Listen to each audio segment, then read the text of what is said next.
কখনো সময়কে অভিশাপ দিও না, কারণ স্বয়ং আল্লাহই হলেন আদ-দাহার, তিনি নিজেই সময়। আল্লাহ নিজেকে সময়ের ঊর্ধ্বে হিসেবে বর্ণনা করেছেন, অতএব সময়কে অভিশাপ দিবেন না। এটা আসলে একটা ঐশ্বরিক গুণ। সুতরাং আমাদের কখনো এমন বলা উচিত নয় যে আরে ভাই সেদিন একটা খারাপ দিন ছিল, কিংবা এটা একটা বাজে বছর। সময়ের ব্যাপারে এরকম বিশেষণ ব্যবহার করা হয়। রাসূল সাল্লাল্লাহু আলাইহি সাল্লাম খুব পরিষ্কার ভাষায় এমন করতে নিষেধ করেছেন। অতএব একভাবে এটা বোঝা যায়, এবং সেটা হলো আল আসর হুয়াদ-দাহার, আল্লাহ আসরের কসম করেছেন। আর এর প্রায় একই অর্থ হচ্ছে আদ-দাহার, যা কোরআনে এসেছে। অতএব এটা তাৎপর্যপূর্ণ, এটা গুরুত্ববহ, এমন কিছু যা আলোচনার দাবি রাখে। অন্যভাবে বললে আল্লাহ মানবজাতির প্রতি সময়ের গুরুত্বের ব্যাপারে দৃষ্টি আকর্ষণ করেছেন, এটা একটা অর্থ। দ্বিতীয় অর্থ হলো আমরা শপথের উদ্দেশ্য বিধিও নিয়ে আলোচনা করছি। আরবি পরিভাষা এটা হলো মুকসাম বিহি মুকসাম আলাইহি। আমি এর দ্বারা যা বুঝেছি তা হলো, খুব সংক্ষেপে বোঝানোর চেষ্টা করি। কেউ বলল আমি আল্লাহর নামে শপথ করছি যে আমি এই কাজটি করিনি। এটা একটা বড় বাক্য, আমি আল্লাহর নামে শপথ করছি যে আমি এই কাজটি করিনি। এখানে শপথের বিধেয় হলো আল্লাহ শব্দটি। তাহলে উদ্দেশ্য কি? আমি কাজটি করিনি। তাহলে এখানে একটা উদ্দেশ্য, অপরটি বিধেয়। এই সূরাতেও শপথের একটা বিধেয় রয়েছে, সেটা কি? ওয়াল আসর। তাহলে উদ্দেশ্য কি? ইন্নাল ইনসানা লাফি খুসর। আল্লাহ বলেন তিনি সময়ের নামে শপথ করছেন, কালের নামে শপথ করছেন। তারপর তিনি ঘোষণা দিয়েছেন যে সকল মানুষ চরম ক্ষতির মধ্যে ডুবে আছে। সুতরাং এখানে বিধেয় হলো সময়, আর উদ্দেশ্য হচ্ছে মানুষের চরম ক্ষতির মধ্যে থাকা। কোরআনে বা প্রাচীন আরবি অলঙ্কার শাস্ত্রে যখন এভাবে বলা হয়, বিধেয়কে আসলে উদ্দেশ্যের প্রমাণস্বরূপ হিসেবে ধরা হয়। একে এভাবেই দেখা হয়, বিধেয় হলো উদ্দেশ্যের প্রমাণ, এটা হলো উদ্দেশ্যের দলিল। অন্যভাবে বললে, আপনি যদি বলেন মানুষ ক্ষতির মধ্যে রয়েছে, কেউ হয়তো বলল আপনার প্রমাণ কি? এই সূরার আলোকে মানুষের ক্ষতির মধ্যে থাকার প্রমাণ কি? মানুষের দেউলিয়া হয়ে যাবার প্রথম প্রমাণ কি? সময় নিজেই এর প্রমাণ। মানুষ সব সময় কোন জিনিসটি হারাচ্ছে? সময়, রাইট? এটা এমন একটা সম্পদ যা আমরা কখনোই ধরে রাখতে পারি না। আমরা কখনোই এই ঘন্টা, এই সময়, এই সেকেন্ড এগুলো ধরে রাখতে পারি না। এটা চলে যাচ্ছে, আর এটা এভাবে চলে যেতেই থাকবে। এটা এমন কিছু নয় যে আপনি সঞ্চয় করে রাখবেন, পরে প্রয়োজন মতো ব্যবহার করবেন। আর বলে রাখি, আমরা কিন্তু অনেক সময় ইতিমধ্যে হারিয়ে ফেলেছি। আপনি আপনার জীবনের পেছনের দিকে তাকালে দেখতে পাবেন আপনার জীবনে অনেক সুযোগ ছিল যা আপনি কাজে লাগাননি। আপনি আপনার সময়কে সুন্দরভাবে কাজে লাগাতে পারতেন, কিন্তু আপনি লাগাননি। আপনার এই সুযোগ ছিল, সেই সুযোগ ছিল, কিন্তু আপনি পুরোপুরিভাবে আপনার সময়কে কাজে লাগাননি। সুতরাং সময়ের আফসোস আপনি ইতিমধ্যেই করেছেন, কিন্তু আপনার এই আফসোস থেকে শিক্ষা নিয়ে ভবিষ্যতে একে ভালোভাবে কাজে লাগানোর ব্যাপারে মনোযোগী হতে হবে। কিন্তু এখানে আল্লাহ দুটো জিনিসকে একসাথে জুড়ে দিয়েছেন। মানবজাতির ক্ষতির ব্যাপারটি যার সাথে জুড়ে আছে সেটা হলো সময়, যা অপরটির প্রমাণস্বরূপ। সূরা আসরকে বোঝার আরেকটি উপায় হলো, আমরা একটু পরে ইমাম শাফির মন্তব্য পড়ব। সূরা আসর দিয়ে বিভিন্ন জাতির প্রাণ বোঝানো হয়েছে। কোনো জাতির পুরো সময়কালকে উল্লেখ করে এটা। কোনো জাতির উত্থান পতন কিভাবে হয় আপনারা জানেন? কোনো জাতির উত্থান পতন কিভাবে হয় আপনারা জানেন? অতএব যখন আল্লাহ ওয়াল আসর শব্দটি ব্যবহার করেন, তিনি শুধু একটা দিনের সময় বোঝাননি, বা কোনো একজন মানুষের জীবনকেই নয়, বরং একটা জাতির পুরো সময়কে বুঝিয়েছেন। আর কোনো জাতির এই উত্থান পতনই হলো এর প্রমাণ যে মানুষ ক্ষতির মধ্যে নিমজ্জিত আছে। ইতিহাস নিজেই মানুষের ক্ষতিতে ডুবে থাকার একটা প্রমাণ। ওয়াল আসর ইন্নাল ইনসানা লাফি খুসর, এটা দিয়ে আল্লাহ এটিই বুঝিয়েছেন। আরও সামনে আগালে আমরা মুকসাম বিহি মুকসাম আলাইহি এর আরও একটা উদাহরণ দেখতে পাই। এখানে শপথের বিধেয় হচ্ছে এর উদ্দেশ্যের একটা সাক্ষী। এটা কিছুটা ভিন্ন ব্যাপার। আমরা দুটি বিষয়ের কথা বলেছি। বিধেয় হলো উদ্দেশ্যের প্রমাণ, এটা একটা ব্যাপার। দ্বিতীয় বিষয় হচ্ছে বিধেয় হচ্ছে উদ্দেশ্যের একটা সাক্ষী। অন্যভাবে বলতে গেলে আল্লাহ উদ্দেশ্যের বিপরীতে একটা সাক্ষী নিয়ে আসলেন। সূরা আসরকে আমরা এভাবে বুঝতে পারি, আল্লাহ সময়কে কোনো কিছুর সাক্ষী হিসেবে এনেছেন। কিসের সাক্ষী হিসেবে এনেছেন? এটাই যে কোনো সন্দেহ ছাড়াই মানুষ ক্ষতির মধ্যে আছে। এর মানে কি? এর মানে সমগ্র মানবজাতি। মুফাসসিরদের সরাসরি মন্তব্য পড়লে এটা আরও পরিষ্কার হবে, কিন্তু এখন আমরা এটা সংক্ষেপে বুঝতে পারি। আমরা মানুষেরা বিভিন্ন বিষয়ের দিকে দৌড়াই। আমরা এমন বিষয়ের প্রতি দৌড়াই যাতে আমাদের জীবনের আসল উদ্দেশ্যই হারিয়ে যায়। এই সূরার আগের সূরাটিতে এই বিষয়ে আলোকপাত করা হয়েছে, আলহাকুম আত-তাকাসুর। এটা আপনাকে ভ্রষ্ট করে, মাত্রাতিরিক্ত চাওয়া, প্রয়োজনের অতিরিক্ত চাইতে থাকা। এটা আপনাকে আপনার আসল উদ্দেশ্য থেকে ভ্রষ্ট করে। বেশিরভাগ মানুষই ভুল জিনিসের পেছনে দৌড়াতে গিয়ে আসল উদ্দেশ্যের প্রতি উদাসীন। তারা ভুল জিনিসের দিকে ছুটছে। এখন আমরাই কি প্রথম মানুষ যারা সম্পদের পিছনে ছোটে, বা সুন্দর বাড়ির প্রতি ছোটে, অথবা সুন্দরী কোনো মেয়েকে বিয়ে করতে আগ্রহী, ইত্যাদি ইত্যাদি? যাই হোক, আমরাই কি প্রথম মানুষ যারা এসবের পেছনে ছুটছে, নাকি পূর্বের মানুষেরাও এসবের পেছনে ছুটেছে? তারাও ছুটেছে, তারা এগুলোকে সফলতা ভেবে এসবের পেছনে ছুটেছে। যখন তারা এগুলো পাবে তারা সফল হবে। আর আল্লাহ সময়কে সাক্ষী হিসেবে নির্ধারণ করেছেন, যাতে আমরা দেখি পূর্ববর্তীরা এসবের পেছনে ছুটেছে আর ব্যর্থ হয়েছে। অন্যরা এসেছে, তারাও এসবের পিছনে ছুটেছে এবং ব্যর্থ হয়েছে। পরের লোকেরাও এসেছে এবং একই কাজ করেছে। হাজার বছর ধরে শত শত প্রজন্মের লোকেরা একের পর এক এই একই কাহিনী চলে আসছে। আল্লাহর এক অসাধারণ সৃষ্টি এইসব ঘটনা অবলোকন করছে। এটা একের পর এক এসবের সাক্ষী হয়েছে, আর আমাদের বেলায়ও এমনটা ঘটেছে। অন্যভাবে বললে মানবজাতির করুণ পরিণতির সাক্ষী হচ্ছে সময়। পরিশেষে আল আসর শব্দটির ব্যাপারে বলবো, আমরা এর ভাষাগত বিশ্লেষণে গেলে এটা আরও পরিষ্কার হবে, তবে আমরা এখনও এর সারাংশ পর্যালোচনা করছি। এর সারাংশের আরও একটি ব্যাখ্যা হলো, আসরের অন্যতম অর্থ হলো এমন সময় যা শেষ হয়ে যায় বা শেষের সময়। এমনকি আসরের নামাজও দিনের শেষাংশে পড়া হয়, তাই না? যখন সময় শেষ হয়ে যায়, আর ঐতিহাসিকভাবে বললে প্রাচীনকালে, বিশেষ করে আরব সমাজে, আসরকে ধরা হতো এমন সময় হিসেবে যখন ব্যবসায়ী বা পর্যটকরা খুব তাড়াহুড়া করত। যখন রাত নেমে আসতো তখন তারা অনেক বিপদের আশঙ্কা করত, হয়তো তারা তাদের সম্পদ হারিয়ে ফেলতে পারে, এমন ভয় পেত। সুতরাং বেশিরভাগ হাসাল এবং বাসাল হতো আসরের সময়। সেটা ছিল সবচেয়ে ব্যস্ত এবং তাড়াহুড়ার সময়। এমনকি এটাও শপথ হিসেবে নেওয়া হয়েছে। আল্লাহ দিনের অন্যান্য সময় শপথ হিসেবে ব্যবহার করেছেন। তিনি বলেন, অসুবহি ইদা আসফার ওয়াল ফাজরি ওয়া লায়ালিন আশর ওয়াদ-দুহা। এগুলো দিনের বিভিন্ন সময়ের বর্ণনা। আল্লাহ দিনের ভিন্ন সময়ের বর্ণনা দিয়েছেন। তিনি দিনের বিভিন্ন সময়ের কসম করেছেন। এমনকি ওয়ান নাহারি ইদা তাজাল্লা, রাইট, দিনের বেলার বর্ণনা। কিন্তু আসরের বর্ণনার বিশেষত্ব হচ্ছে এটা এমন সময় যা দিয়ে তাড়াহুড়া করা বোঝায়। অন্যভাবে বলতে গেলে এই সূরার সামনের দিকে আমরা পড়ব, আল্লাহ আমাদেরকে যা করতে বলেছেন তা সম্পূর্ণ করার জন্য আমাদের অনেক সময় হাতে নেই। এটা একটা জরুরি অবস্থার মতো, যা করার তাড়াতাড়ি করতে হবে। কারণ আমরা আমাদের জীবনের ভোর পার করে এসেছি, আমাদের জীবনের সূর্যাস্তের সময় ঘনিয়ে আসছে। সুতরাং আমাদের যা করার এখনই করতে হবে। আমাদের সময় শেষ হয়ে যাচ্ছে, সময় ফুরিয়ে যাচ্ছে। এই ধারণাটি ছোট একটা শব্দ আল আসর দিয়ে বোঝানো হয়েছে। সুতরাং এই শপথের শেষ মাহাত্ম্য হচ্ছে এতে তাড়াতাড়ি করার কথা বলা হয়েছে। এখানে বেশ কজন আলেমের মধ্যে মুফতি মুহাম্মদ শফি অন্যতম, যিনি সূরা আসরের মানুষের যে ক্ষতির কথা চিত্রিত হয়েছে তার তুলনা করেছেন এমন একজনের সাথে যে বরফ বিক্রি করছে। প্রাচীনকালে তো ফ্রিজ ছিল না, তাই না? সুতরাং বরফ বিক্রেতার তো খুব বেশি সময় নেই, আর এটা দ্রুত গলে শেষ হয়ে যাচ্ছে। তাকে এই সময়ের মধ্যেই ক্রেতার কাছে পৌঁছাতে হবে এবং এগুলো বিক্রি করতে হবে। আর যদি সময় ফুরিয়ে যায় তাহলে এই সকল পরিশ্রম বৃথা যাবে। অতএব তার যে কাজ তা তাড়াতাড়ি সম্পন্ন করতে হবে। এই সূরার মাঝের আয়াতের সারাংশ নিয়ে আমরা পরে আলোচনা করব। শেষ আয়াতটি নিয়ে একটা কথা এখানে বলতে চাই। মূলত সূরা আসরের শেষ আয়াতটিতে 4টি অংশ আছে, এমনটি ভাবা হয়। অবশ্যই সহজ করে দেখলে এমনই মনে হবে। ইল্লাল্লাযীনা আমানু প্রথম অংশ, আমিলুস সলিহাত দ্বিতীয় অংশ, ওয়াতাওয়াসাউ বিল হক তৃতীয় অংশ, ওয়াতাওয়াসাউ বিস সবর চতুর্থ অংশ। তাহলে এখানে 4টি শর্ত রয়েছে। প্রথম শর্ত হলো যারা ঈমান আনবে, দ্বিতীয় হলো যারা সৎ কাজ করবে, ভালো কাজ করবে, তৃতীয় হলো তারা তাদের সর্বোচ্চ চেষ্টা দিয়ে একে অপরকে সত্যের কথা বলবে, চতুর্থ হলো ধৈর্যের ব্যাপারেও তারা একই কাজ করবে। এগুলো হলো উল্লেখিত 4টি শর্ত। কিন্তু এর সারাংশ বোঝার জন্য আমরা এখন যে বিষয়টি বুঝবো তা হলো এই 4টি বিষয় হচ্ছে আসলে একটা বিষয়। এদেরকে দেখতে 4টি আলাদা বিষয় মনে হলেও এগুলো আসলে একটা বিষয়। এগুলো হলো লাজিম ও মালজুম। এগুলো আবশ্যিকভাবে একটা অপরটির সাথে যুক্ত। এগুলোকে আসলে আলাদা করা যায় না। আর আসলে বাকি সব কিছুই প্রথমটির ফলাফল, সেটা হচ্ছে ঈমান। প্রথম যে বিষয়টি বলা হয়েছে তা হলো ঈমান, আর এরপর আরও 3টি বিষয় বলা হয়েছে। আমরা এখানে শিখব যে যার সত্যিকার অর্থে ঈমান আছে তার সাথে বাকি 3টি বিষয় আবশ্যিকভাবে ঘটবে, অবশ্যই ঘটবে। আর যদি সেগুলো না হয় তাহলে ভাবুন কি পরিপূর্ণ হয়নি? ঈমান। অতএব কেউ যদি তার ঈমান আছে কিনা পরীক্ষা করতে চায়, সে সূরা আসরে বর্ণিত ঈমানের ন্যূনতম পরিমাণ যাচাই করে দেখতে পারে। ঈমানের ফলাফল কি? কেউ ঈমান আনলে এর পরে কি ঘটে? আমিলুস সলিহাত, তাওয়াসাউ বিল হক, তাওয়াসাউ বিস সবর। যদি এই বিষয়গুলো না ঘটে তাহলে নিশ্চয়ই ঈমানের কোথাও ঘাটতি আছে। আর বলে রাখি, এই সবগুলোই একটি অপরটির সাথে গভীরভাবে জড়িত। ধরা যাক আপনি যদি দ্বিতীয় পয়েন্টটি নেন, আমিলুস সলিহাত, তারা সৎ কাজ করে। এরপরে কি আছে?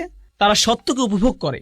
তারা ভালো কাজ শুধু নিজেদের মধ্যে রাখে না, প্রচলিত অর্থে এই ভালো কাজ অন্যদের মধ্যেও ছড়িয়ে দেয়, সত্যকে অন্যদের মধ্যে ছড়িয়ে দেয়। অন্যভাবে বললে, আপনি যদি সত্যিই ভালো কাজ করেন, এটা শুধু আপনার নিজের কাছে রাখা আপনার জন্য অসম্ভব হবে। এটা সম্ভব নয়। অবশ্যম্ভাবীভাবেই আপনি এটা অন্যদের কাছে ছড়িয়ে দিবেন। এটাই ভালো কাজের নমুনা। আর যখন আপনি অন্যদের মধ্যে ছড়িয়ে দিবেন, আপনি কিছু মানুষ পাবেন যারা আপনার এই কাজকে পছন্দ করবে, আবার কিছু মানুষ পাবেন যারা আপনার এই কাজকে ঘৃণা করবে।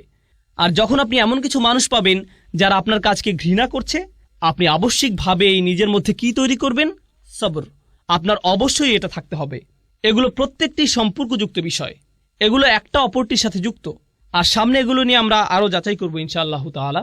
এই জন্য এই সূরাটি ইমানের বিভিন্ন ফলাফলকে সবচেয়ে সুন্দরভাবে ফুটিয়ে তোলে, যা কোরআনে দু একবার এসেছে। কখনো আল্লাহ বলছেন আল্লাযীনা আমানু, আল্লাযীনা আমানু, শেষ, ব্যাস। কারণ বাকিটুকু কি? ইমানের ফলাফল। সুতরাং আপনি যদি ইমানকে ভালোভাবে বুঝতে পারেন, তাহলে বাকিটুকু এমনিই বুঝে যাবেন।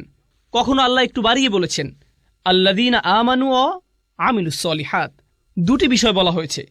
কিন্তু এই সূরায় তিনি দুটি বিষয় বলেননি, তিনি চারটি বিষয় বলেছেন। আর আপনি যদি লক্ষ্য করেন, এগুলোর মধ্যে শেষের দুইটি কি?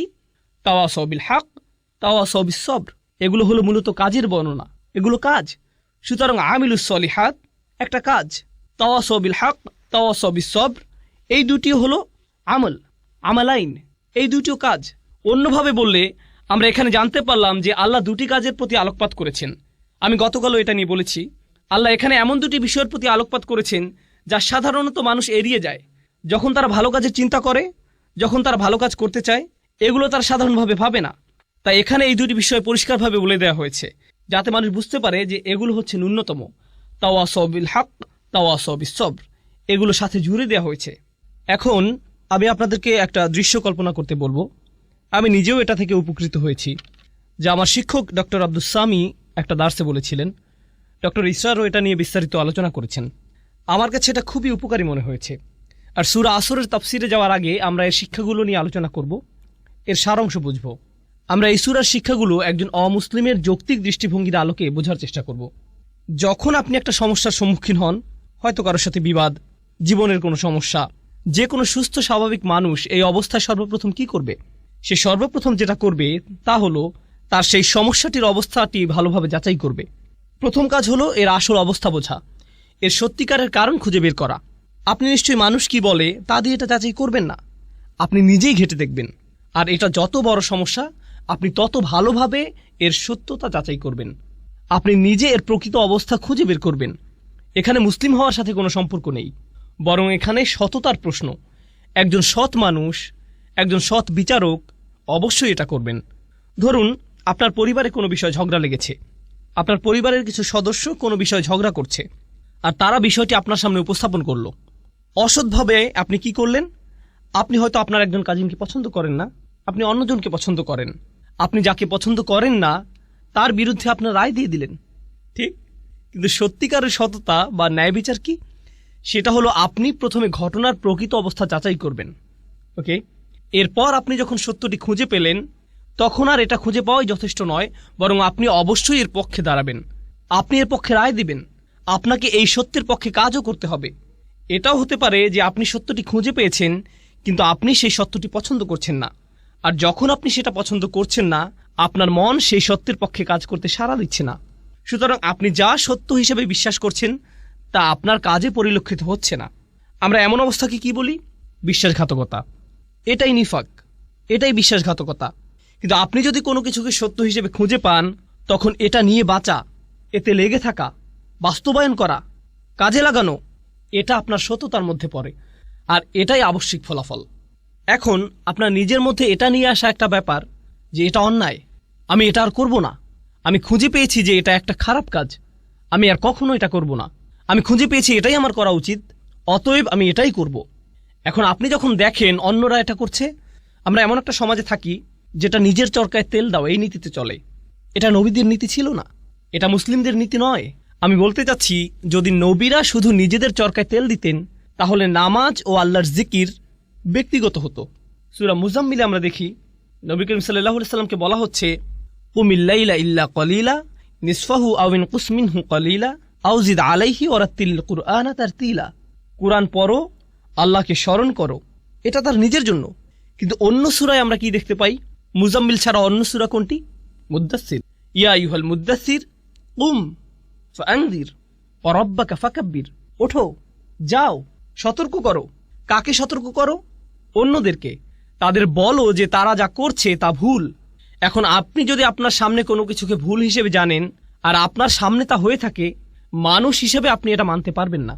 আপনি বলবেন তোমাদের এটা করা উচিত নয়। আপনাদেরকে একটা বাস্তব উদাহরণ দেই। ধরুন আপনি জানেন অন্যদের মাল সম্পদ নষ্ট করা ভালো নয়, এগুলো মানুষের হক, মানুষের মাল সম্পদের ক্ষতি করা অনুচিত। আপনি হয়তো রাস্তা দিয়ে যাচ্ছেন, কিছু বাচ্চা রাস্তায় ক্রিকেট খেলছে, আপনি দেখছেন ওরা খুব জোরে বল করছে, আর এটা গিয়ে অন্যের গাড়িতে লাগলো। এখন আপনি নীতিটা জানেন, নীতিটা হলো তাদের এটা করা উচিত নয়। আপনি নিজে এটা করছেন না, সুতরাং আপনি নিজে কোনো খারাপ কাজ করছেন না, আপনি অপরাধী নন, ঠিক আছে। কিন্তু সেটা কি যথেষ্ট? আপনি দেখে হেঁটে যাবেন, নাকি আপনার মাথায় আসবে যে আমার এদেরকে বলা উচিত যে এই কাজটি ঠিক নয়, আমি তাদেরকে বলি যে তাদের অন্যদের ক্ষতি করার কোনো অধিকার নেই, আমার ন্যায়ের পক্ষে দাঁড়ানো উচিত। যখন আপনি ন্যায়ের পক্ষে দাঁড়াতে চাইবেন তখন আপনার মাথায় অন্য চিন্তা আসবে যা আপনাকে ন্যায়ের পক্ষে দাঁড়াতে দিবে না। আপনার মাথায় কি আসবে? এরা সবাই মিলে আমাকে পেটাতে পারে, আমাকেই বল বানিয়ে খেলতে পারে, তাই না? গাড়ি ভাঙার বদলে আমাকেই ভেঙে দিবে, অতএব আমার মুখ বন্ধ রাখা উচিত। আমি জানি যে এটা খারাপ, আমি নিজে এটা করব না, কিন্তু আমার এই সাহস নেই যে আমি এদেরকে থামতে বলবো। আমি জানি এটা আমার করা উচিত, আমি অবশ্যই করব, কিন্তু আমার এই সাহস নেই যে আমি অন্যকে বলবো তোমারও এটা করা উচিত। অন্তত পক্ষে কাউকে বলুন। আপনি যদি কাউকে বাধ্য করতে না পারেন, অন্তত তাকে বলুন। এখন ব্যাপার হচ্ছে, একজন সৎ মানুষ, একজন সাহসী মানুষ শুধু নিজে সেই কাজ থেকে বিরত থেকেই ক্ষান্ত হয় না, তারা কি করে? তারা এটা নিয়ে কথা বলে। আর কাফিররাও এটা করে, অমুসলিমরাও এটা করে, মুশরিকরাও এটা করে। এদেরকেও হয়তো বিশ্বাস করে যে প্রাণীদের হত্যা করা উচিত নয় ইত্যাদি। তারা শুধু নিরামিষাশী হয় না, তারা কি হয়? প্রাণী অধিকার সংরক্ষক। তারা জনসম্মুখে তাদের দাবি জানায়। কোনো ব্যাপারে তারা প্রথমে নিজেরা বিশ্বাস করে, এরপর তারা নিজেরা সেটা মানে। এরপর কি করে? তারা জনসম্মুখে এর দাবি জানায়, এমনকি এর জন্য তারা মার খায় কিংবা হয়তো নির্যাতনের শিকার হয়। এরা কিন্তু মুসলিম নয়। যারা এমন কিছু করার সিদ্ধান্ত নিয়েছে, সবার জন্য একই প্রক্রিয়া। এগুলো কোথা থেকে এসেছে? এগুলো সবই তাদের বিশ্বাস থেকে এসেছে। তাদের বিশ্বাস খুবই শক্তিশালী হয়ে থাকে, এতটাই যে তাদের আচরণ এতে বদলে যায়। শুধু আচরণই বদলে ক্ষান্ত হয় না, এমনকি তারা এটা নিয়ে কথাও বলে। আর যখন তারা এটা নিয়ে কথা বলে, নানান সমস্যায় পড়ে, তারা ধৈর্য ধরে, মনে প্রাণে ধৈর্য ধরে, তারা লেগে থাকে। যাই হোক না কেন, আমরা এটা আদায় করবই। সুতরাং এই পুরো প্রক্রিয়াটা শুরু হয় বিশ্বাস থেকে। এখানে বলে রাখি, শুধু ইসলামেই এমন হয় না, বরং যে কোনো আদর্শের ক্ষেত্রেই এটা প্রযোজ্য। কমিউনিস্টরা এমন করেছিল, TNM স্কয়ারের ছাত্ররা এমন করেছিল, ইরানিরা এমন করেছিল। যখন তারা শাহদের বিপক্ষে জিতেছিল, তারা প্রথমে বিশ্বাস করেছে, তারা নিজেদের পরিবর্তন করেছে, তারপর তারা এর পক্ষে দাঁড়িয়েছে, এটা নিয়ে কথা বলেছে। যখন কোনো সমস্যায় পড়েছে, তারা ধৈর্য ধরেছে। এমনকি অমুসলিমদের ইতিহাসেও তাকালে গান্ধীর বিপ্লব সম্পর্কে দেখতে পারেন, একই ধারণা, একই যৌক্তিক মূলনীতি। বলে রাখি, মুসলিমদের কথা বাদ দিলাম, অমুসলিমদের মধ্যেও যখন কেউ এমন প্রচেষ্টা করে, যারাই এই নীতি অবলম্বন করেছে, এর অনুসরণ করেছে, তারাই ইতিহাসের নায়ক হিসেবে আবির্ভূত হয়েছে। যে এই নীতি মেনে নিয়েছে, ইতিহাসের নায়ক হিসেবে গণ্য হয়েছে। মার্টিন লুথার কিং বা যেই হোক, তাদেরকে ইতিহাসের সেরা মানুষ হিসেবে দেখা হয়, কারণ তারা তাদের বিশ্বাসে লেগেছিল আর তারা ন্যায়ের পক্ষে দাঁড়িয়েছিল। যে কোনো মূল্যেই হোক না কেন, তাদের জন্ম মৃত্যুদিন পালিত হয়, তাদেরকে নিয়ে বই লেখা হয়েছে, ভাস্কর্য করা হয়েছে। এসবই করা হয়েছে কারণ তারা যে দেশ বা সংস্কৃতি থেকে আসুক না কেন, এটা হলো সততার প্রতি মানুষের সম্মান। কিন্তু ভাবুন, আপনি কোনো কিছুর জন্য লড়াই করছেন যা মূলত পরিপূর্ণ নয়। ইতিহাসের মহান মানুষেরা এর জন্য লড়াই করেছেন, তাদের চেষ্টা সংগ্রাম অনুসরণীয়। তারা এই লড়াইয়ে তাদের জীবন দিয়েছেন, যা হয়তো সত্যের পক্ষে, কিন্তু এটা কেবল সত্যের একটা ক্ষুদ্র অংশ, এটা পরিপূর্ণ নয়। কিন্তু আল্লাহ আমাদেরকে সত্যের পুরোটাই দিয়েছেন। তাহলে তারা যদি সত্যের ক্ষুদ্র একটা অংশের জন্য এতটা ত্যাগ করতে পারেন, আপনি কি এই সকল মানবাধিকার কর্মীর সাথে একজন মুসলিমের তুলনা করতে পারেন? একজন মুসলিমের কতটা ত্যাগের জন্য প্রস্তুত থাকা উচিত? আর তারা যদি নিজেকে পরিবর্তনে এতটা সচেষ্ট হয়, তাহলে একজন মুসলিমের নিজেকে পরিবর্তনে কতটা সচেষ্ট হওয়া উচিত? তারা যদি কোনো দাবি আদায়ে এতটা সোচ্চার হয়, তাহলে একজন মুসলিমের কতটা সোচ্চার হওয়া উচিত? তারা যদি কোনো একটা অন্যায়ের বিরুদ্ধে এতটা প্রতিবাদ জানাতে পারে, একই সাথে তাদের বিশ্বাসে একাগ্র থেকে সত্যের পক্ষে দাঁড়াতে পারে, কথা বলতে পারে, তা যে কোনো মূল্যেই হোক না কেন, আল্লাহর জন্য একজন মুসলিমের তার চেয়ে কতটা বেশি সোচ্চার হওয়া উচিত? কাফিরদের মধ্যেও ঈমানের গুণ থাকতে পারে, তারা সবরের ক্ষেত্রে এতটাই দৃঢ় হয়ে দাঁড়াতে পারে, এমনকি একজন মুসলিমের চেয়েও। এজন্য সূরা আল ইমরানের শেষে আল্লাহ বলছেন, ইয়া আইয়ুহাল্লাযীনা আমানু ওয়াসবিরু ওয়াসাবিরু ওয়ারাবিতু ওয়াত্তাকুল্লাহ। তোমরা যারা বিশ্বাস স্থাপন করেছো, যারা নিজেদেরকে ধৈর্যশীল বলে দাবি করো, তোমরা ধৈর্যে প্রতিযোগিতা করো। অর্থাৎ আপনার শত্রুদের মধ্যেও সবর আছে, তাদের বিশ্বাস আছে, তারা সেই অনুযায়ী কাজ করে। আর এটা যত কঠিনই হোক না কেন, আমাদের ধৈর্য ধরতে হবে, আমাদের সামনে এগিয়ে যেতে হবে। আপনাকে তাদের সাথে সবরের প্রতিযোগিতায় নামতে হবে এবং প্রতিনিয়ত এটা চালিয়ে যেতে হবে। ওয়ারাবিতু ওয়াত্তাকুল্লাহ। আর আপনার এমন কিছু আছে যা তাদের নেই। আপনার তাকওয়া আপনাকে শক্তি দেবে, তাদের তাকওয়া নেই, এটা তাদের শক্তি যোগাবে না। আপনি সবরের এই প্রতিযোগিতায় তাদেরকে হারাতে পারবেন। সুবহানাল্লাহ। তাহলে তাফসিরে যাওয়ার আগে এটাই ছিল এই সূরার সারাংশ। এখন ইনশাআল্লাহ তাআলা শুরু করতে পারি। আমরা প্রথমে ওয়াল আসর আয়াতটি নিয়ে শুরু করব। আমরা ইতিমধ্যে শপথ ও তার মাহাত্ম্য নিয়ে আলোচনা করেছি। তাহলে আমরা কিছু সাহাবী এবং সালাফদের মন্তব্য পড়তে চাই। আমরা ইবনে আব্বাস রাদিয়াল্লাহু তাআলা আনহুর মন্তব্য দিয়ে শুরু করব। তিনি বলেন, এটা যুগের প্রতি ইঙ্গিত করে, অর্থাৎ বিভিন্ন জাতির সময়কালকে এবং বিভিন্ন যুগ ও শতাব্দীর প্রতি, যা মানবজাতি পার করে এসেছে। অন্যভাবে বললে, যখন আমরা বলি মানুষ ক্ষতির মধ্যে থাকার প্রমাণ হিসেবে আল্লাহ মানবজাতির সমগ্র ইতিহাসকে দাঁড় করিয়েছেন, এমনকি আজ পর্যন্ত, এটাই ইবনে আব্বাস রাদিয়াল্লাহু তাআলা আনহু এক কথায় বলেছেন।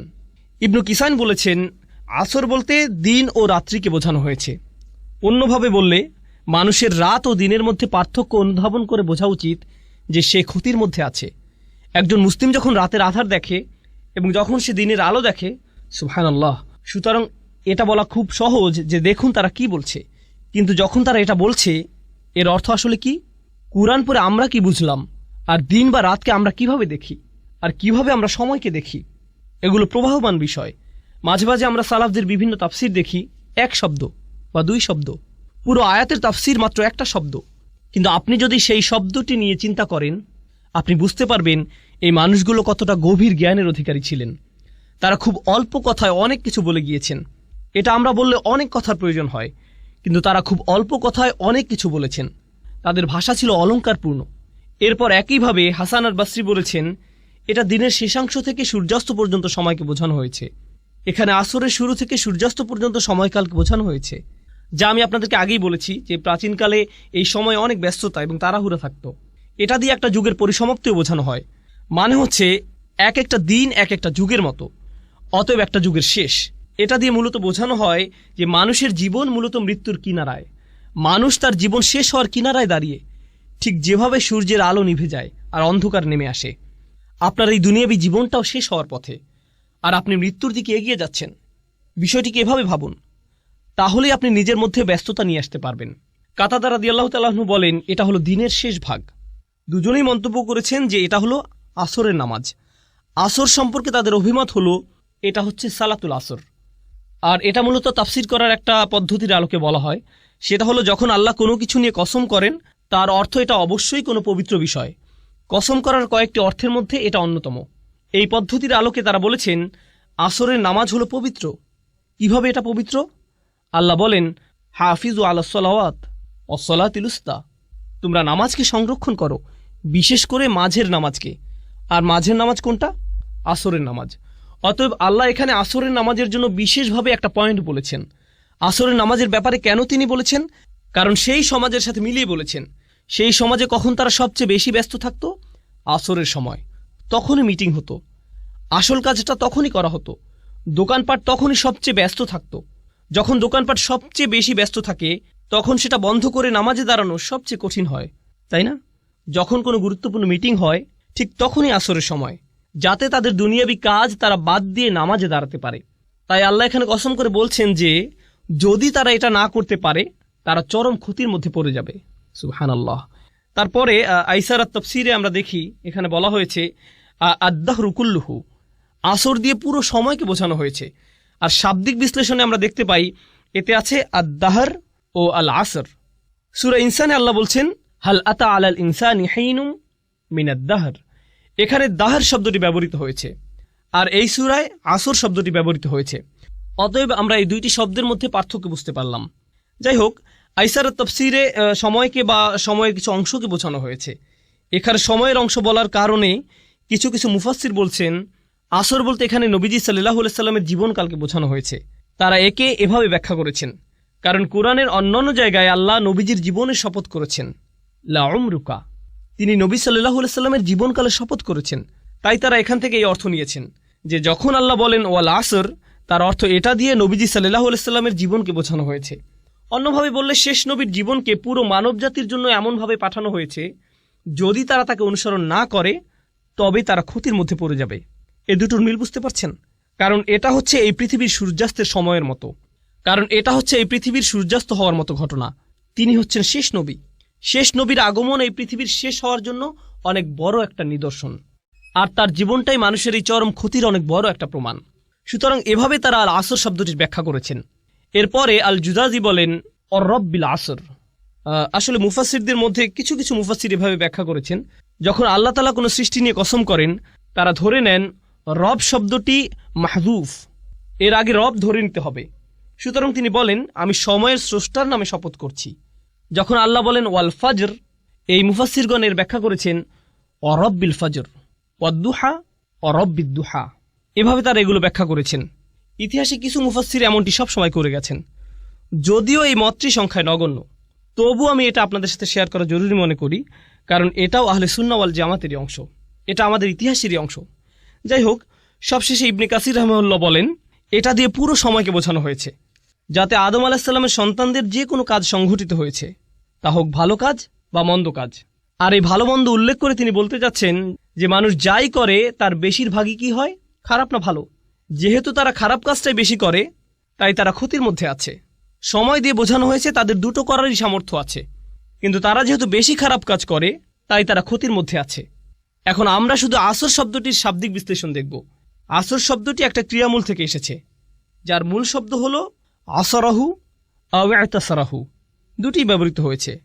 ইফতিয়াল একই সাথে সুলাসি মুজাররাদও ব্যবহৃত হয়েছে, যার শাব্দিক অর্থ হলো তিনি চাপ দিয়েছেন, চিপে বের করেছেন, নিংড়ে নিয়েছেন। এমন কোনো কাপড়ের কথা ভাবুন যা পানিতে চুবানো ছিল, আপনি সেটাকে তুলে এমনভাবে নিংড়ে নিলেন যাতে সমস্ত পানি বের হয়ে আসলো। এভাবে এটা ব্যবহৃত হয়েছে। ফল দিয়ে ওটা বোঝা যেতে পারে, আপনি এমনভাবে ফল চাপ দিলেন যাতে এর সমস্ত রস বের হয়ে আসলো। আরবিতে রস বলা হয় আসিরকে, আর এর ক্রিয়ামূল হল ইতাসারাহু। উদাহরণস্বরূপ ইতাসারাত তুফাহ, এর মানে হচ্ছে সে আপেলের রস বের করে ফেলল, কোনো কিছু নিংড়ে বের করা। এটা হচ্ছে প্রথম অর্থ। আসরা সাওবান, সে কাপড় থেকে পানি বের করে ফেলল। এরপর কোরআনে আমরা পাই অফিহি ইয়াসিরুন, এটা হলো মুদারে, এভাবেও কোরআনে এসেছে অফিহি ইয়াসিরুন, তারা এ থেকে জুস বের করে নিল। যেভাবে তারা আগের কালে আঙুর বা জলপাই জাতীয় ফল থেকে মদ বানাতো, এখানে সে চিপে বের করা বলতে এরকম বোঝানো হয়েছে, যেভাবে রস বের হয়ে আসে। একজন কবি বলেন আমাদের নেতাদের মধ্যে কেউ যদি আপনার মতো এভাবে চিপে বের করে দিত, মানে হচ্ছে এক গোত্রের একজন অন্য গোত্রের নেতার কাছে গিয়ে কিছু টাকা পয়সার আশা করত। সে টাকা পয়সা পাওয়ার আশায় তাকে গিয়ে বলতো আপনার এত টাকা আছে, আপনি যা খরচ করেন তা তো কেবলমাত্র কিছু বিন্দুকণা, এই ধনভাণ্ডারের পুরোটাই আপনার আছে। আমার আশা আমাদের নেতারাও আপনার মতো এভাবে টাকা খরচ করত, যদি আমরা তার কিছু বিন্দুকণা উপভোগ করতে পারতাম। আসলে সে তাকে প্রশংসা করত যাতে সে কিছু টাকা পেতে পারে। এটাই কাব্যের বৈশিষ্ট্য। এই কবিতাগুলো পড়ার সুবিধা হচ্ছে এ থেকে আপনি তৎকালীন আরবের ভাষার ব্যবহার সম্পর্কে ধারণা পাবেন। এতে আমরা বুঝতে পারবো আল্লাহ তৎকালীন আরবের মানুষের সাথে কি ভাষায় কথা বলেছেন, কারণ এটাই তাদের ভাষা, এই ভাষাতেই তারা কথা বলে। এরপরে আমরা দেখি আসরাত শব্দের ব্যবহার। প্রাচীন আরবের একটা চমৎকার শব্দ। এটা এমন নারীকে বোঝাতে ব্যবহৃত হয়েছে যে তার পূর্ণ যৌবনে পা দিয়েছে, কেউ তার যৌবনের শেষ অবস্থায় পড়েছে, তখনই আসরাত স্ত্রীবাচক শব্দ ব্যবহৃত হয়েছে। অথবা এমন মেয়ের ক্ষেত্রে যে প্রাপ্তবয়স্ক হয়েছে, তখনও আসরাত শব্দের ব্যবহার হয়েছে। এখানে আমরা পাই মেঘেরা এমন অবস্থায় পৌঁছেছে যাতে বাতাস এসে তাদের নিংড়ে দিয়ে যায়। এটা একটা ছবির মতো ভাষা। মেঘগুলো কাপড়ের সাথে তুলনা করা হয়েছে, যা এমনভাবে চিপড়ানো হয় যাতে বৃষ্টি ঝরে পড়ে। কুরআনেও আমরা এই শব্দের ব্যবহার দেখতে পাই। ও আনজালনা মিনাল মুসিরাতি, একই শব্দ। ও আনজালনা মিনাল মুসিরাতি মা আন সাজ্জাজা, একই মূল শব্দ ব্যবহৃত হয়েছে। আমরা মেঘমালা সৃষ্টি করেছি যা নিংড়ে বের করা হয়, অর্থাৎ বাতাসে এরা একে অপরের সাথে ধাক্কা খায়, এভাবে এগুলো চাপ খায় এবং বৃষ্টি পড়ে। এই আয়াতে এরকম চিত্র আমরা দেখতে পাই। আমি আপনাদের আগেও বলেছি, আমি এখন বলছি এটা কোথা থেকে এসেছে। শরহে শাফিতে শিহাব লিখেছেন আসর হচ্ছে এমন একটা সময়কাল যখন কেউ মারা যায়, অথবা এমন সময়কাল যা ইতিহাসে দেখা যায় যখন কোনো জাতি বিলুপ্ত হয়, যখন কোনো জাতি ধ্বংস হয়, এটা আমি আপনাদেরকে শুরুতে বলেছিলাম। এমন সময় যখন তাড়াহুড়া করা হয়, কিংবা এমন সময় যাতে মানব জাতির করুণ পরিণতি ঘটে। আসরের সাথে এই দুটি অর্থই সম্পৃক্ত। পরিশেষে আমরা আরও কিছু দেখি, যেমন মা ফাআলতুহু আসরান, এটা বলতে বোঝানো হয় আমার কাজটি যখন করা উচিত ছিল আমি তখন করিনি। সুতরাং আসর হচ্ছে এমন সময় যাতে আপনার কোনো কিছু করা উচিত। সূরা আসরে এটা যেভাবে প্রয়োগ করা হয়েছে সেটা আমরা এভাবে বুঝতে পারি, ওয়াল আসর ইন্নাল ইনসানা লাফি খুসর, মানুষ নিঃসন্দেহে ক্ষতির মধ্যে আছে। আর এর পরিবর্তনের সময়টি হচ্ছে এখন, এই মুহূর্তে এটা পরিবর্তন করা উচিত। আসর শব্দের এটা একটা মাহাত্ম্য। একইভাবে এমন সময় এসেছে যখন তার আসার কথা নয়, যখন তার আসার কথা নয়, এমন সময় যখন তার আসার কথা নয়, এগুলো হচ্ছে শুধুমাত্র আসর শব্দের অর্থ। আমাদেরকে সময়ের প্রতি গুরুত্ব দেওয়ার কথা বলা হয়েছে, যা প্রতি মুহূর্তে আমাদের কাছ থেকে হারিয়ে যাচ্ছে। মুফাসসিরদের বিভিন্ন মন্তব্যের সূক্ষ্ম ব্যবহার বা ব্যাকরণগত পর্যালোচনা আমাদের কাছে কিছুটা কঠিন লাগতে পারে, কিন্তু আসুন আমরা ভেবে দেখি এটা কিভাবে আমাদের কাজে লাগতে পারে। আমাদের দিনে 24 ঘন্টা সময় আছে। এর মধ্যে কয় ঘন্টা আমরা ঘুমিয়ে কাটাই, কয় ঘন্টা আমরা কাজ করি, কয় ঘন্টা আমরা দুনিয়ায় সঞ্চয়ের কাজে ব্যবহার করি, হয়তো দুনিয়ার বিল পরিশোধ করার কাজে, কিন্তু কয় ঘন্টা আমরা আখিরাতের বিল পরিশোধ করার কাজে ব্যবহার করি, কয় ঘন্টা আমরা আল্লাহর হিসাব নিকাশের সামনে দাঁড়ানোর জন্য নিজেদের প্রস্তুত করি। এখানে বাৎসরিক একটা হিসেব আপনাকে দিতে হবে, কিন্তু আসল হিসাব সামনে আসছে, যেখানে আমাদের প্রত্যেকটি কাজের হিসাব আমাদের দিতে হবে। আমি এটা সবসময় বলে থাকি, এই সূরায় আসর শব্দটির ব্যবহারের তাৎপর্য হলো এখানে একটা দিনের অংশ বোঝানো হয়েছে। আল্লাহ আমাদেরকে আমাদের পুরো জীবনকে তুলে ধরেছেন, যদিও এটা কেবলমাত্র একটা দিন, মাত্র একদিন। আপনি যদি একদিনের জন্য আপনার জীবনকে পরিবর্তন করতে পারেন, তাহলে আপনি আপনার জীবনকেই পরিবর্তন করলেন। কারণ অনেকেই জানেন, অনেকে এখানে ফুল টাইম চাকরি করেন, অনেকে ফুল টাইম ছাত্র, অনেকে সবসময় বাসায় থাকেন। এই দিনগুলো প্রায় একই রকম হয়ে থাকে, একই কাজ, একই রুটিন, একই কাজ বারবার করতে হয়। তাহলে আপনি যদি আপনার দিনের একটা অংশকে পরিবর্তন করতে পারেন, আপনি আসলে আপনার জীবনের একটা অংশকে পরিবর্তন করলেন। আপনি আপনার জীবনের অংশই পরিবর্তন করলেন, আর এই পরিবর্তন করার সময়টা চলে যাচ্ছে। আমি আপনাদের একটা পরামর্শ দেব, এটা তাফসির নয়, বরং আমার নিজের পরামর্শ। তা হলো, রমজানে আমরা আমাদের পরিবর্তন করি, আমরা ঈদের সময় বিভিন্ন পরিবর্তন আনি, আমরা বিশেষ কোনো অনুষ্ঠানে আমরা আমাদের নিত্যকার রুটিনের পরিবর্তন আনি, হয়তো পরিবারের কোনো সদস্যদের মৃত্যুতে, হয়তো সন্তান জন্মের উপলক্ষে, ইত্যাদি কারণে আমরা এই পরিবর্তনগুলো আনি। এরপরে আমরা আবার আমাদের রুটিনে ফিরে যাই, কারণ আমাদের কোনো তাড়াহুড়া কাজ করে না। আপনি দেখবেন, আপনি কখনো বলবেন না, আমি আগে ঠিক 9টায় কাজে যেতাম, আমি এভাবে কিছুদিন গিয়েছি, কিন্তু এখন আমি কিছুটা অলস হয়ে পড়েছি, এখন আমি 10টায় বা 11টায় যাই। আপনি এমন বলবেন না, কারণ আপনি জানেন যে আপনি তাহলে বরখাস্ত হবেন। আপনি জানেন যে আপনাকে সেখানে সময় মতো থাকতেই হবে। আসলে আপনি নিজেকে এমনভাবে তৈরি করেছেন যেখানে আপনাকে সময় মতো থাকতেই হবে। আপনার প্রতিদিন সেখানে সময় মতো উপস্থিত হওয়া ছাড়া কোনো উপায় নেই, এছাড়া আপনার কোনো পথ নেই। এভাবে ভাবার কারণে আপনার ধারাবাহিকতা ধরে রাখা সহজ হয়েছে। এখন আর এটা তেমন কোনো কঠিন বিষয় নয়, আপনাকে এটা করতেই হবে। এই নিয়ে দুইবার ভাবার প্রয়োজনও নেই। কেউ আপনাকে হয়তো বলল, ভাই তুমি এটা কিভাবে পারো? আমাকে এটা করতেই হবে। কিভাবে পারি জানি না, আমাকে শুধু এটা এভাবেই করতে হয়। আমরা যদি সত্যিকার অর্থে বিশ্বাস করি, যেভাবে আমরা বিশ্বাস করি যে আমরা যদি সময় মতো উপস্থিত হতে না পারি তাহলে আমরা চাকরি হারাবো, আমরা যদি সত্যি সত্যি বিশ্বাস করি আমরা একটা ক্ষতির দিকে এগিয়ে যাচ্ছি, আর এখানে এমন কিছু আচরণ আছে যা আমাদের মধ্যে আনতে হবে, যেমন নামাজে নিয়মিত হওয়া, উদাহরণস্বরূপ খারাপ কাজ থেকে বিরত থাকা। যদি আমরা সত্যিই বিশ্বাস করি যে আমাদের আচরণের পরিবর্তন না হয় তাহলে আমরা ক্ষতির মধ্যে পড়ে যাব, যেভাবে আমরা চাকরি হারাই। আপনি দেখবেন, কোনো ইমিগ্রেশন অ্যাপয়েন্টমেন্টের জন্য মানুষ দেরি করে না, সেখানে মানুষ 2 ঘন্টা আগে গিয়ে বসে থাকে। তারা হয়তো আগের রাত থেকে প্রস্তুতি নিয়ে বসে থাকে, কারণ হয়তো সেখানে ভোরে 6টায় যেতে হবে, তাই হয়তো সে রাতে ঘুমাবেও না, সে আগে আগে যাবে, কারণ সে নিজেকে জানে সে যদি দেরি করে তাহলে সে ক্ষতির মধ্যে পড়ে যাবে। আমরা যদি সত্যিকার অর্থে বিশ্বাস করি যে এমন আচরণ আমাদেরকে ক্ষতির মধ্যে নিয়ে যাবে, তাহলে একটা দিন পরিবর্তন করা আসলে পুরো জীবনকে পরিবর্তন করাই খুব সহজ হয়ে যায়। কিন্তু কখন এটা সহজ হয়? যখন সেখানে বিশ্বাস থাকে। এজন্যই যখন আল্লাহ খুসর নিয়ে বলছেন, সর্বপ্রথম কোন ব্যতিক্রম নিয়ে তিনি বলছেন? কারা? যারা বিশ্বাস করে। এটা কিন্তু সাধারণভাবে বলা নয়, আচ্ছা যারা বিশ্বাস করলো তারা বেঁচে গেল, না। আমরা এখানে এমন সাধারণ বিশ্বাসের কথা বলছি না, এটা হচ্ছে সত্যিকার গভীর আস্থা। আমি যা করছি তা সরাসরি আমার সফলতার সাথে যুক্ত, সরাসরি আমার ব্যর্থতার সাথে যুক্ত। তার চেয়ে ভালো আমি আমাকে পরিবর্তন করি, তার চেয়ে ভালো আমি তাই করি যা আমার করা উচিত। এটা শুধুমাত্র আসর শব্দে এমন বোধ আসা উচিত। এটা যেভাবে চিপে বের করে দেয়, নিঃশেষ করে দেয়, আর আমার এত সময় নেই। এখানে যারা ছাত্র আছেন, আপনারা হয়তো কোনো অ্যাসাইনমেন্ট আছে আর আপনি সেটা ভুলে গিয়েছেন, আর সময় চলে যাচ্ছে। একজন ছাত্রের মধ্যে তখন যে ধরনের তাড়াহুড়া দেখা যায়, ফাইনাল পরীক্ষার আগে যে ধরনের ব্যস্ততা দেখা যায়, ট্যাক্সের সময় একজন অ্যাকাউন্টেন্টের মধ্যে যে ধরনের ব্যস্ততা দেখা যায়, যে ব্যস্ততা আপনি দেখবেন, উদাহরণস্বরূপ আপনি যদি কাজে দেরি করেন, আপনি বাসায় যে ধরনের আচরণ করবেন, আপনার আচরণ পুরো পাল্টে যাবে। আপনি কোনোভাবেই দেরি করতে চাইবেন না। আপনি সবার সাথে এমন আচরণ করবেন যেন কাউকে আপনি পাত্তা দেন না। আপনি সকালের খাবার কিছুরই তোয়াক্কা করছেন না, আপনি চলে যান, কারণ আপনার ব্যস্ততা আছে। আপনি জানেন যে আপনি যদি না যান তাহলে আপনি সমস্যায় পড়বেন। আপনি পুরোপুরি জানেন আমাদেরকে এই আস্থা নিজের দিনের ব্যাপারেও আনতে হবে। আপনার বস যদি আপনাকে বলে, আমি কসম করে বলছি তোমার সমস্যা হবে, যদি আপনার বস এটা বলে, সে যদি বলে আমি কসম করছি, সে হয়তো অফিসে আসলো, সে আপনাকে নির্দিষ্ট করে বলল না, সে বলল প্রত্যেক কর্মচারীর বিশাল ক্ষতি হবে, আমি কসম করছি তোমাদের প্রত্যেকেরই ক্ষতি হবে, এবার অনেক বড় লোকসান হবে। আপনি কি মনে করেন সে যখন চলে যাবে আপনাদের মধ্যে কি কেউ বলবে হ্যাঁ হ্যাঁ আমার কিছু হবে না, আমি ঠিক আছি? না, সে নির্দিষ্ট করে কিছু বলেনি। সে বলেনি কিছু কর্মচারীর ক্ষতি হবে, সে বলেনি ওই যে তার ক্ষতি হবে। তিনি বলেছেন প্রত্যেকেরই ক্ষতি হবে, আপনাদের সবার ক্ষতি হবে। আর আপনারা অচিরে লক্ষ্য করবেন যে সময় চলে যাচ্ছে, ক্ষতির সময় এগিয়ে আসছে। আপনারা খুব শীঘ্রই বুঝতে পারবেন যে আপনারা কতটা ক্ষতির মধ্যে আছেন। এখন যখন আপনি এটা শুনবেন, এই দুনিয়ায় আপনার জন্য একটা ব্যস্ততা কাজ করবে। আপনার মনে হবে, ও আল্লাহ, আমার এখন কি করা উচিত? তিনি কি করতে চান? তিনি কেন রেগে আছেন? এমন কিছু কি আছে যা আমরা করছি না? এখন চিন্তা করুন, যখন আপনার একটা চাকরি থাকে, বলে রাখি আমি আপনাদের এই উদাহরণগুলো দিচ্ছি যাতে আপনারা এই সূরাটি আরো ভালোভাবে বুঝতে পারেন ইনশাআল্লাহ। মুসলিমের জীবনে এটা একটা গুরুত্ববহ সূরা।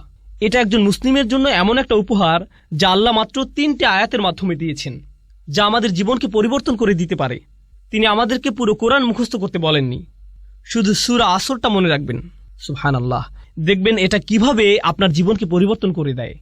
এখন চিন্তা করুন, আপনি একটা চাকরি পেলেন, আপনার বস আপনাকে বলল তোমার কাজ 4টি।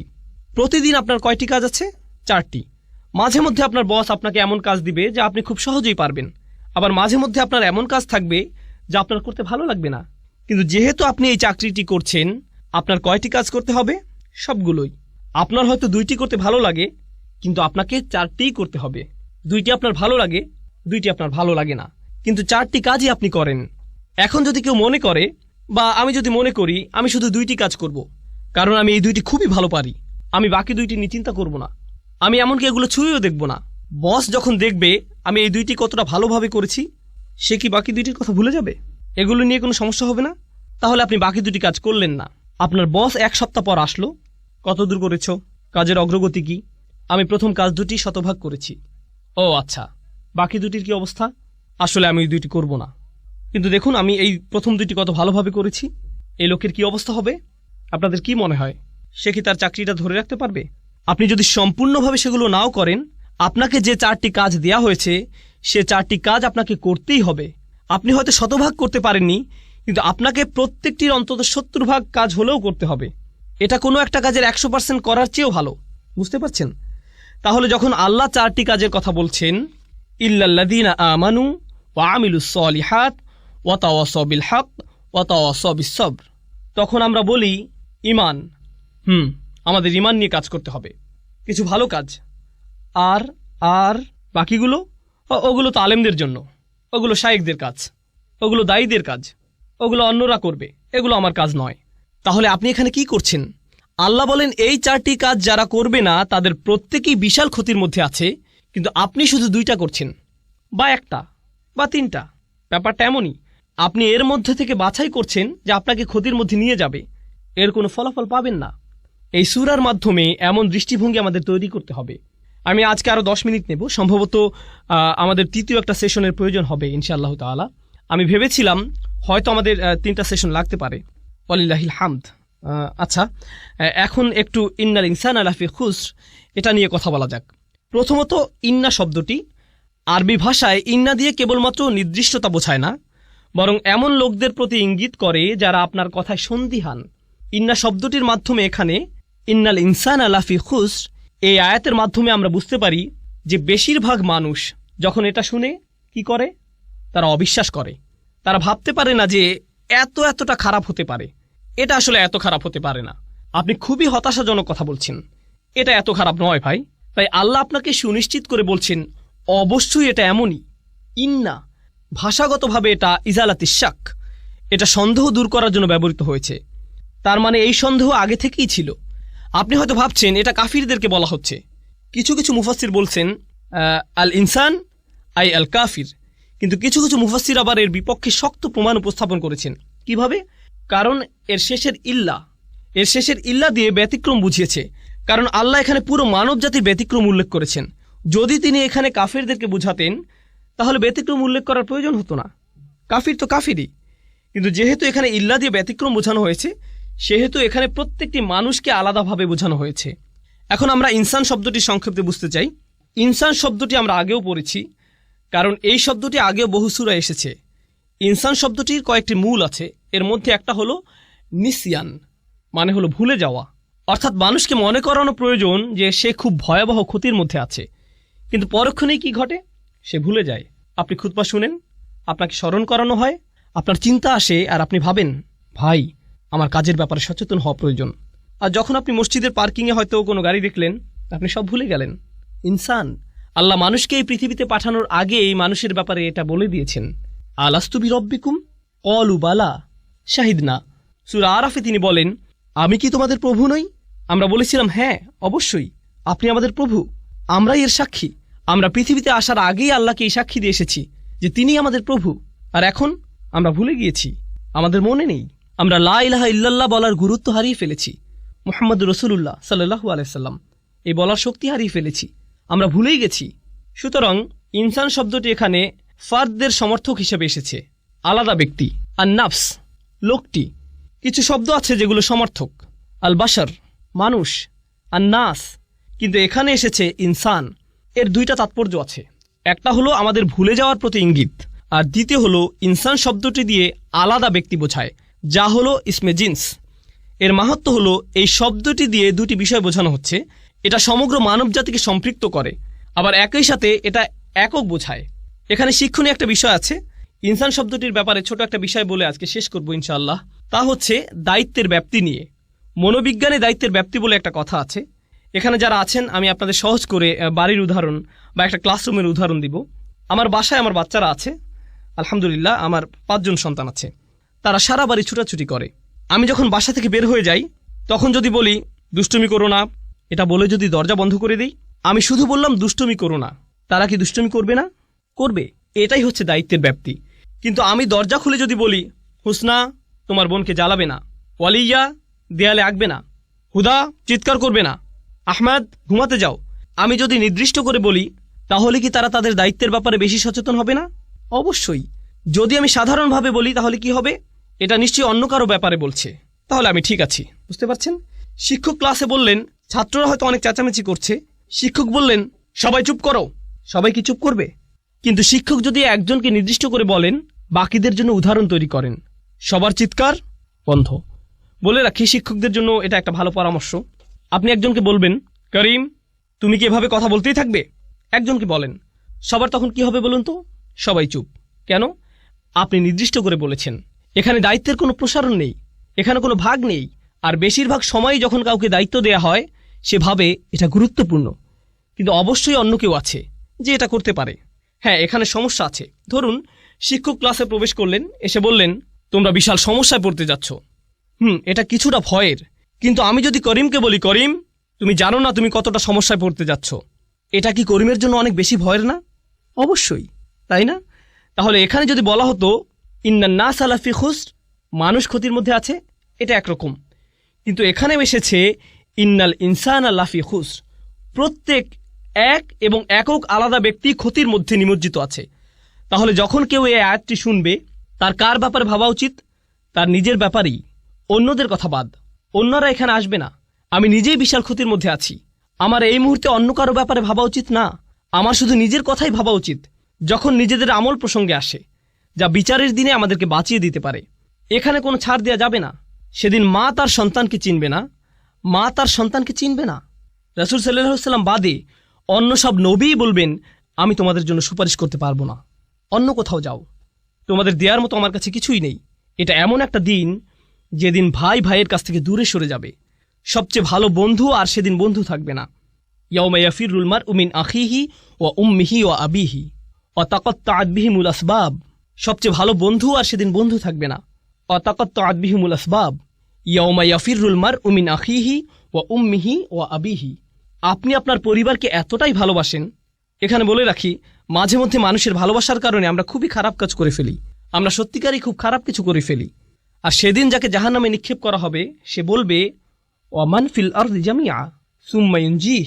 সে আল্লাহকে বলবে, আমি কি আমার সন্তানের বদলে এই আযাব থেকে মুক্তি পেতে পারি? আপনি কি আমার ছেলেকে, আমার সন্তানকে আমার বদলে জাহান্নামের আগুনে দিতে পারেন? সে এভাবেই বলবে। বা আমার স্ত্রীকে, বা আমার ভাইকে, বা আমার মাকে, ওয়া উম্মিহি ওয়া আবিহি ওয়া সাহিবাতিহি, পরিবারের সবাইকে। ওমান ফিল আরদি জামিআ, সে সকল মানুষের দিকে তাকাবে এবং বলবে, ও আল্লাহ, আপনি আমাকে জাহান্নামে দিচ্ছেন, আপনি আমার বদলে এদেরকে জাহান্নামে দিন, এদের সবাইকে, কিন্তু আমাকে বাঁচিয়ে দিন। সুম্মা ইনজিহ, সে যেন মুক্তি পায়। সুবহানাল্লাহ। এই হলো সেদিনের সম্পর্কের ধরন। এখন চিন্তা করুন, সেদিন আপনি সবাইকে ভুলে যাবেন। তাহলে আমরা এখানে বুঝতে পারছি, আগে আমাদের এই দুনিয়ায় সবাইকে ভোলা উচিত। আপনি তাদের ব্যাপারে পরে ভাববেন। আপনি আগে কার ব্যাপারে ভাববেন? নিজের ব্যাপারেই। আমি বাচ্চাদের অভিভাবকদের আন্তরিকভাবে অনুরোধ করছি, আমি আশা করছি আমরা আমাদের বাচ্চাদের ব্যাপারে অনেক বেশি দুশ্চিন্তায় থাকি। আমরা নিজেদের ব্যাপারে ততটাই দুশ্চিন্তায় থাকি না। ও, আমার ছেলেকে ইসলামিক স্কুলে ভর্তি করতে হবে, তাদেরকে একটা ভালো পরিবেশ দিতেই হবে। আপনি নিজে কি ভালো পরিবেশে আছেন? আপনি নিজে কেন অশ্লীল কিছু দেখেন? আপনি কেন অন্যকে গালি দেন? আপনি কেন ব্যবসায় প্রতারণা করেন? আপনি নিজেই কেন সময় মতো নামাজে দাঁড়াতে পারেন না? আমরা যাদেরকে ভালোবাসি তাদের ব্যাপারে এতটাই আন্তরিক যে আমরা আমাদের নিজেদের কথাই ভুলে যাই। সুবহানাল্লাহ। আপনি কি তাকে এটা বলতে পারেন, সেটা বলতে পারেন? তারা ইমামদের কাছে আসেন, আলেমদের কাছে আসেন, আপনি কি আমার সন্তানকে উপদেশ দিবেন? কেন, আপনার নিজের কি কোনো উপদেশ প্রয়োজন নেই? ও রিয়েলি? কারণ আমার মনে হয় আপনি যদি আপনার সন্তানকে বড় করেন, সবার প্রথমে আপনার উপদেশের প্রয়োজন। সবার প্রথমে আপনার উপদেশের প্রয়োজন। এতদিন আপনি কি করেছেন? আপনি কোথায় ছিলেন? কোথায় ছিলেন আপনি যখন আপনার নিজেরই বাচ্চাদের জন্য এগুলো করা প্রয়োজন ছিল? সুবহানাল্লাহ। ইন্নাল ইনসানা লাফি খুসর। এই আয়াতের মধ্য দিয়ে আমাদের নিজেদের উপরেই সেই দায়িত্ববোধ ফিরিয়ে দেয়া হয়েছে। আমাদেরকে তাড়াতাড়ি করতে হবে। আসল ব্যাপারটা হচ্ছে, আমরা কেউই সেই ক্ষতি থেকে নিরাপদ নই। আমরা এখনো ক্ষতি নিয়ে আলোচনা করছি না, এটা পরবর্তীতে আলোচনা করব। আমরা এখনো শুধুমাত্র ইন্নাল ইনসান এখানে আছি। আমার মনে হয় আজকের মতো এতটুকুই যথেষ্ট। ইনশাআল্লাহ আগামী মঙ্গলবার ইনশাআল্লাহ আমরা বাকিটুকু পড়ে সূরা আসরের দার্স শেষ করব। ইন্নাল ইনসানা লাফি খুসর। সন্দেহাতীতভাবেই, আলাদাভাবে প্রত্যেক ব্যক্তি যে বারবার ভুলে যায়, সবাই মারাত্মক ক্ষতির মধ্যে ডুবে আছে। তারা যখন এটা বুঝতে পারে, তাদের এটাও বোঝা উচিত যে আল্লাহ শপথ করেছেন যে সময় চলে যাচ্ছে, তাদের নিজেদের পরিবর্তন করার সময় শেষ হয়ে যাচ্ছে। আল্লাহ তাআলা আমাদেরকে সূরা আসরের শিক্ষাগুলো অনুধাবন করার তৌফিক দিন। আল্লাহ তাআলা আমাদের অন্তরে এর শিক্ষাগুলো গেঁথে নেওয়ার তৌফিক দিন, যেন আমরা এগুলো সব সময় স্মরণে রাখতে পারি। আল্লাহ যেন আমাদের সাহাবাদের মতো হওয়ার তৌফিক দেন, যারা যখনই একে অপরের সাথে দেখা করতেন সূরা আসর না পড়ে তারা একে অপরের সাথে বিদায় নিতেন না। ওয়াল আসর ইন্নাল ইনসানা লাফি খুসর ইল্লাল্লাযীনা আমানু ওয়া আমিলুস সালিহাত ওয়া তাওয়াসাউ বিল হক ওয়া তাওয়াসাউ বিস সবর। আল্লাহুম্মা জাআলনা মিনাল্লাযীনা আমানু ওয়া আমিলুস সালিহাত ওয়া তাওয়াসাউ বিল হক ওয়া তাওয়াসাউ বিস সবর। আমিন ইয়া রাব্বাল আলামিন। ইনশাআল্লাহ সবার সাথে আগামী মঙ্গলবার আবার দেখা হবে। ওয়াসসালামু আলাইকুম ওয়া রাহমাতুল্লাহি ওয়া বারাকাতুহু।